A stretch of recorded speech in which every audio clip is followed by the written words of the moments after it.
नमस्ते विद्यार्थियों, मैं किरण परियार आपका स्वागत करती हूँ। आज हम पढ़ेंगे मुहावरे। इसके नाम से ही इसका अर्थ पता चलता है, मुँह द्वारा निकले जाने वाले वाक्यांश। ये वे वाक्यांश है जिसका प्रयोग हम आम बोलचाल की भाषा में अपने भावों का विशेष अर्थ प्रकट करने के लिए करते हैं, या यूँ कहें कि हम कम से कम शब्दों में अधिक से अधिक भावों को गहराई के साथ व्यक्त करने के लिए इनका इस्तेमाल किया करते हैं, जिससे भाषा सरल, रोचक, लाक्षणिक गुणों से युक्त हो जाती है। साथ ही साथ भाषा की अभिव्यंजना शक्ति 2 गुनी बढ़ जाती है, यानी भाषा में चमत्कार पैदा हो जाता है, उसकी सुंदरता में वृद्धि हो जाती है। भाषा इतनी प्रभावशील होती है कि सामने वाला आकृष्ट हो जाता है, क्योंकि मुहावरे में लाक्षणिक शक्ति मौजूद होती है। जी हाँ, मुहावरा विशेष अर्थ को ही प्रकट करता है। इसकी परिभाषा देख लेते हैं। मुहावरा जो है अरबी भाषा का शब्द है। इसका अर्थ होता है बातचीत या अभ्यास। जी हाँ बच्चों, जब हम कोई बात करते हैं तो उसके बीच में मुहावरे का इस्तेमाल किया जाता है, जिससे हमारी बात आकृष्ट होती है, प्रभावशाली होती है। सामने वाला सही अर्थ में विशेष अर्थ को आसानी से समझ जाता है, यानी वो इतनी प्रभावशील हो जाती है। दूसरी बात हम करते हैं कि जो भी बातचीत कर रहे हैं वो एक व्यक्ति जब बोलता है तो उसी बात को जब दूसरा व्यक्ति खुद उसी बात को अपनाता है, यानी एक मुहावरे को दूसरा व्यक्ति अपने अनुभव के अनुसार अपनाता है, तो वो उसका अभ्यास के रूप में काम में ले लिया जाता है ना। तो वो हम कहेंगे कि मुहावरा क्या है, बातचीत भी है और अभ्यास भी कह सकते हैं। ठीक है, अब हम देखते हैं कि मुहावरा जो है वो एक वाक्यांश होता है, वाक्य का अंश है, वाक्य नहीं है, और इसका विशेष अर्थ होता है, सामान्य अर्थ नहीं होता। मुहावरे में जो लाक्षणिक अर्थ है वो सामने आ जाता है। अगर आप मुहावरा देखते हो तो देखने में वो पदबंध के समान ही लगता है। इसके प्रयोग से भाषा कैसी हो जाती है, सशक्त हो जाती है और प्रभावशील भी हो जाती है। इस चित्र के माध्यम से देखते हैं कि भारतीय जन सब धर्मों को एक आंख से देखते हैं। एक आंख से देखने का सामान्य अर्थ क्या है कि एक आंख से देखना नहीं, इसका सामान्य अर्थ नहीं होगा, क्योंकि मुहावरे सामान्य अर्थ को छोड़ देता है और वो लाक्षणिक अर्थ यानी विशेष अर्थ को ग्रहण करता है। यानी जैसे इसमें अर्थ बताया जा रहा है कि जो सभी धर्म हैं, हिंदू, मुस्लिम, सिख, ईसाई, ये जो सभी धर्म हैं उनमें एकता की भावना है। ठीक है, तो इसीलिए वो एक आंख से देखते हैं। अगर हम देखें इसकी परिभाषा तो आपको अब आसानी से समझ आ जाएगी। जैसे बताया कि जब कोई वाक्यांश क्या करता है, अपने सामान्य अर्थ को छोड़कर किसी विशेष अर्थ में रूढ़ हो जाता है, यानी विशेष अर्थ को प्रकट करता है, उसे मुहावरा कहते हैं। एक और परिभाषा के माध्यम से समझते हैं, जब कोई शब्द समूह यानी वाक्य के अंदर प्रयुक्त हुआ है, वह पद या वाक्यांश निरंतर अभ्यास के कारण क्या होगा, सामान्य अर्थ न देकर विशेष अर्थ को व्यक्त करेगा। वही बात, सामान्य अर्थ न प्रकट करके विशेष अर्थ सामने लेकर आएगा। इस चित्र में जैसे समझाया है कि 9, 2, 11 होना, 9, 2, 11 होना, क्या वास्तव में ये होता है? देखने में यानी सामान्य अर्थ में तो होता है, लेकिन इसका विशेष अर्थ देखना है हमें मुहावरे के लिए, तो विशेष अर्थ होता है भाग जाना। इस चित्र के माध्यम से एक बार फिर से समझते हैं। पेट में चूहे कूदना, क्या वास्तव में पेट में चूहे कूद रहे हैं? यानी आपको क्या हो रहा है, आपको भूख लग रही है, तो विशेष अर्थ क्या है, भूख लगना। पेट में चूहे कूदने का विशेष अर्थ निकालना है, सामान्य अर्थ नहीं निकालना है। जैसे किसी को आपने बताया कि उंगलियों पर नचाया जा रहा है, उंगलियों पर नचाया जाना सामान्य अर्थ नहीं निकालना है, विशेष अर्थ क्या कहता है कि उसको वश में कर लिया है। ठीक है, अब हम एक बार विशेषताओं पर ध्यान दे देते हैं। मुहावरे का अर्थ जो होता है वो प्रसंग के अनुसार होता है, यानी आपका जो विषय है, जो टॉपिक है, उसके अनुसार मुहावरे का अर्थ आपको निकालना होगा। मुहावरे का शब्दार्थ यानी मुख्यार्थ न लेकर उसका सांकेतिक यानी लाक्षणिक अर्थ आपको ग्रहण करना है। जी हाँ, सामान्य अर्थ, शब्दार्थ या मुख्य अर्थ आपको नहीं लेना है, उसका सांकेतिक अर्थ लेना है। सांकेतिक अर्थ यानी वो मुहावरा किस ओर इशारा कर रहा है, उसके लाक्षणिक अर्थ को ग्रहण करना है। तीसरा कहता है कि मुहावरे जो होते हैं वो वाक्यांश के रूप में प्रयुक्त होते हैं। वाक्य के अंश में होता है, स्वतंत्र वाक्य का रूप नहीं होता है, वो वाक्य का एक अंश है। हिंदी के अधिकतर जो मुहावरे का संबंध है वो मानव शरीर के अंगों से संबंधित है। जी हाँ बच्चों, आप ये अधिकांशतः देखते हैं कि मुहावरे मानव शरीर के अंगों के साथ जुड़े होते हैं। मुहावरे का मूल रूप नहीं बदलता। जैसे उदाहरण दिया है, आँख चुराना। इसमें आँख क्या है? मूल है। मूल तो ये मूल रूप नहीं बदलेगा। अगर मैंने आँख की जगह नयन लिख दिया, यानी आँख का पर्यायवाची नयन, लोचन, नेत्र कुछ भी डाल दूँ तो मैंने उसको बदल दिया, वो बदलाव नहीं करना है। अगर मैं बदल देती हूँ तो ये मुहावरा सही अर्थों में प्रयुक्त नहीं होगा। अब हम बढ़ते हैं मुहावरे के भेद यानी प्रभेद। मुहावरे का जब हम इस्तेमाल करते हैं तो उन्हें निम्नलिखित आधारों पर देखा जा सकता है। जैसे पहला है सादृश्य पर आधारित। इसमें हम बताते हैं कि जो समानता पर आधारित मुहावरे होते हैं उन मुहावरे को ले लिया जाता है।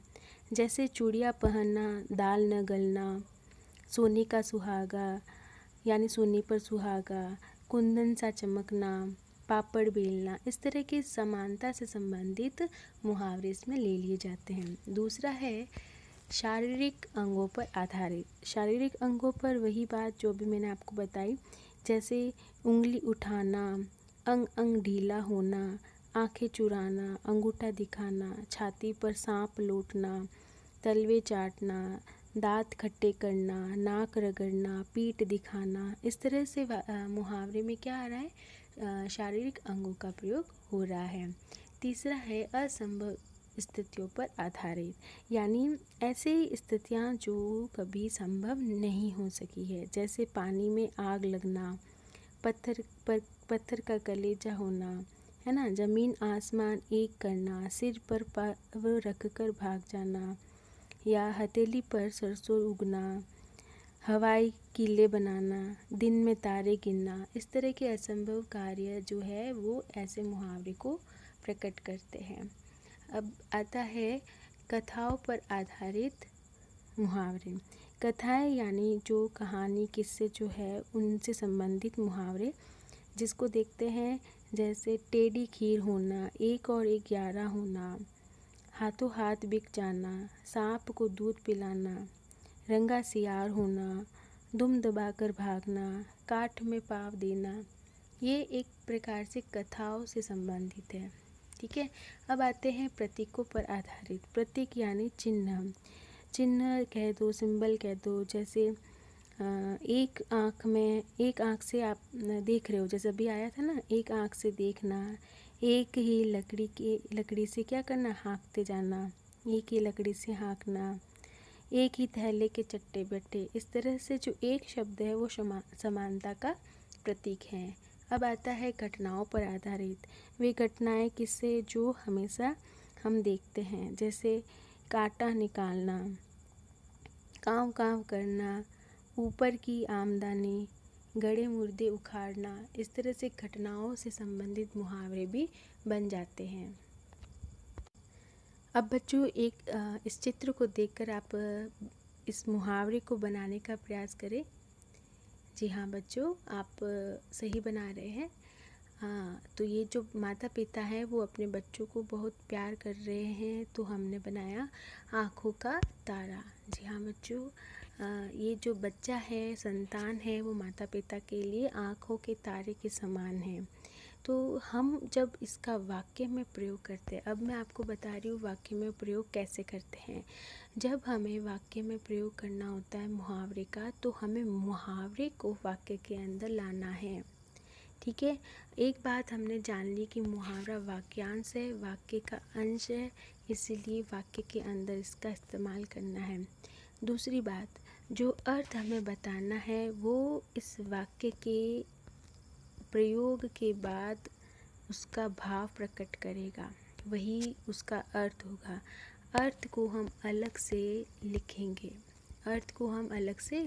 और वाक्य में प्रयोग जो कर रहे हैं उसमें हम मुहावरे का प्रयोग कर रहे हैं, अर्थ का नहीं कर रहे। ये बात मैं क्लियर कर देना चाहती हूँ, क्योंकि कई बार क्या होता है, बच्चे मुहावरे का जब प्रयोग करते हैं तो जो वो अर्थ निकाल रहे होते हैं उसका प्रयोग मुहावरे के अंदर ले आते हैं, यानी मुहावरे की जगह पर अर्थ को लिख देते हैं इसके अंदर, वाक्य के अंदर। ऐसा आपको नहीं करना है। आपको क्या करना है, मुहावरे का प्रयोग करना है। जो मुहावरा दिया जाता है उसका प्रयोग करना है, और जब आप वो वाक्य बनाते हो तो उसमें से जो अर्थ निकलता है, यानी वास्तव में मुहावरे का अर्थ क्या और वाक्य का अर्थ क्या है, वही अर्थ आपको निकाल कर लिखना है। ठीक है, दोनों सेम ही होना चाहिए, होगा। तो आपने जो वाक्य का प्रयोग किया है वो लिखा है, प्रत्येक संतान अपने माँ बाप की क्या होती है, आँखों की तारा होती है। तो इसका वास्तविक अर्थ यानी विशेष अर्थ यही है। क्या अर्थ है, बहुत प्यारा। ठीक है, तो इस वाक्य को बनाने से भी यही अर्थ निकला है, और मुहावरे का भी यही अर्थ होना चाहिए। तो आपने जो वाक्य प्रयोग किया है वो मुहावरे का किया है। अब मैं आपको तीसरी बात समझा रही हूँ कि जब आप वाक्य प्रयोग करते हैं तो आपको ये ध्यान रखना है कि मुहावरे का प्रयोग तो आपने किया, कभी कभी मुहावरे के साथ में पीछे में अंत में कुछ परिवर्तन भी कर सकते हैं, जिसमें अगर आता है कि आकाश सिर पर उठाना, ठीक है, आकाश को सिर पर उठाना, इसको मतलब ये नहीं है कि बच्चों ने आकाश सिर पर उठा लिया, तो वास्तव में नहीं उठाया है। इसका विशेष अर्थ क्या है कि बहुत शोर कर रहे हैं, है ना। तो बहुत शोर कर रहे हो उसका वास्तविक अर्थ होता है। तो अगर आपको वाक्य में प्रयोग करना हुआ तो आपने क्या किया, अध्यापिका के आने पर बच्चों ने आसमान सिर पर उठा लिया। अब मैं आपको ये बात इसलिए कह रही हूँ क्योंकि उठा लिया जो शब्द है, देखो मैं आपको बना के बताती हूँ। जी हाँ बच्चों, इसमें मैंने बताया कि आसमान सिर पर उठाना मुहावरा है, इसका वाक्य में आपने प्रयोग किया है। अब आपने क्या लिखा है कि आसमान सिर पर उठाना यहाँ पर है, यहाँ उठा तक लिखा है। मेरा कहने का अर्थ है कि जब आप वाक्य बनाते हो तो उसमें जो क्रिया होती है और जो कर्ता होता है, इसका संबंध देखना है। क्या देखना है कि जो क्रिया में बदलाव आएगा, यानी पुल्लिंग है, स्त्रीलिंग है, एक वचन है, बहुवचन है, जो भी परिवर्तन आएगा वो उस कर्ता के अनुसार आएगा। अगर कर्ता स्त्रीलिंग है, पुल्लिंग है, एक वचन है, बहुवचन है, जो भी है उसी के हिसाब से क्रिया बदल जाएगी। ये बात आप याद रखिएगा। आपका जो मुहावरा है वो उसके हिसाब से थोड़ा सा आगे पीछे हम वाक्य के अनुसार करेंगे, अदरवाइज़ नहीं। यानी वाक्य के हिसाब से हम उसमें बदलाव क्रिया के तौर पर करेंगे और कोई बदलाव नहीं होगा। ठीक है बच्चों, अब हमने वाक्य में क्या किया, मुहावरे का प्रयोग किया। हमारा अर्थ क्या निकला, बहुत शोर करना। ठीक है, अगर हमने इसका अर्थ ये नहीं निकाला तो हमारा अर्थ ये नहीं है कि बच्चों ने क्या किया, आसमान जैसी वस्तु को सिर पर उठा लिया। इसका अर्थ ये नहीं होगा। इसका अर्थ क्या है कि बच्चों ने बहुत शोर किया है, बच्चों ने बहुत शोर किया है, यानी अध्यापिका की अनुपस्थिति में बच्चों ने आसमान सिर पर उठा रखा है। तो ये हमने क्या किया, वाक्य में प्रयोग किया है, जिससे इसका अर्थ ये निकला है। तो आपको अलग से अर्थ बताना है और प्रयोग लिखकर वाक्य में प्रयोग करना है। तो उम्मीद है बच्चों आपको वाक्य में प्रयोग करना भी आ गया है। अंत में मैं यही कहूँगी, आप खुश रहे, मस्त रहे, स्वस्थ रहे। धन्यवाद।